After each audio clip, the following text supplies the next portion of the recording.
So now I'd like to welcome our first guest. In studio we have Alice Dunne, and she's from the Eastwall History. Alice, you're very welcome to Culture Night TV. Thanks so much for having us. Well, tell us, what have you got in store for us today? So we have, as the Eastwall History Group, we have two events which will be aired on the Eastwall History Group Facebook.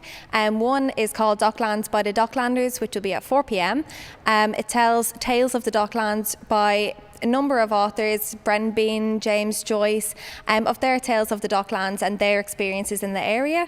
And our second one is O'Casey and the Estate Ploughing On, which is a follow-on to our RTE documentary, O'Casey and the Estate, which sees the cast come back together through a camera as we walk around the area and have different pieces from O'Casey's autobiographies. So it tells tales of the area through his eyes and his experiences. I saw that documentary, well done. Thank you. Thank you. I bet you're delighted to get back together virtually. Yeah, it's a nice one, especially we didn't have our grand finale on the Abbey stage, so to be able to see everybody again and in an O'Casey setting was a really, really nice experience. Oh, you'll get there. Hopefully. So what are the highlights then today?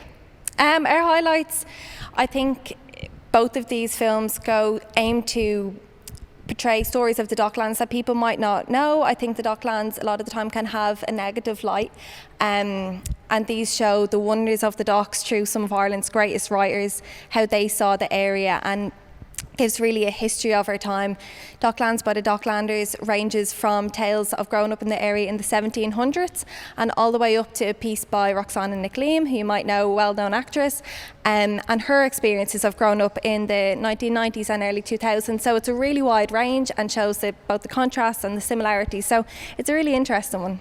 And you've had a lot of change in Eastwall, haven't you? We have, particularly over the last, say, 10 or 15 years. Yeah, we've had, again, you would have seen in the O'Casey and the Estate documentary, the high-rise buildings we've got now that weren't always there. But yeah, it's been a lot of change, but a lot of positive change too, a lot of new faces in the area, which is really lovely, have widened our community and brought a lot of new people, which is a really lovely thing. Well, you could see that from the documentary, that the old and the new really have gelled together. Yeah. I suppose having the theatre there really helped.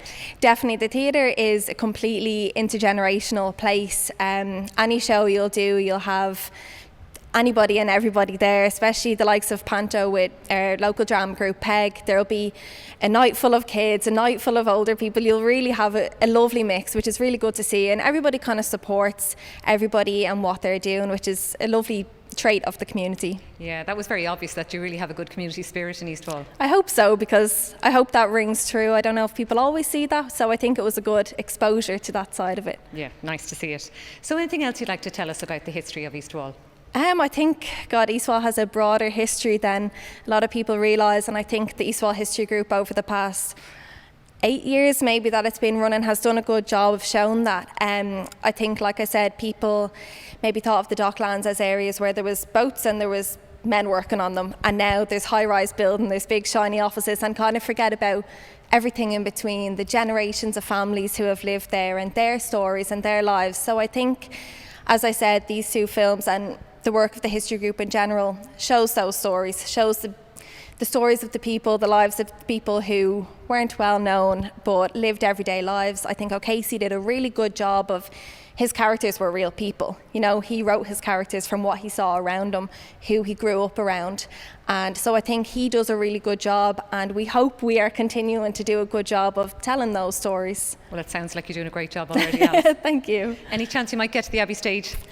We don't know yet. We're still hoping, but hard to make any plans at the minute, isn't it? But we hope so. We've met up a couple times and done some readings in the park, so we hope well, so. Well, fingers crossed for you, Alice. You deserve Thank to get you. that I break. hope so. Good. Thanks for joining us on Culture Night TV. Thanks so much again for having us. And next up, we have a short video from Graphic Studio.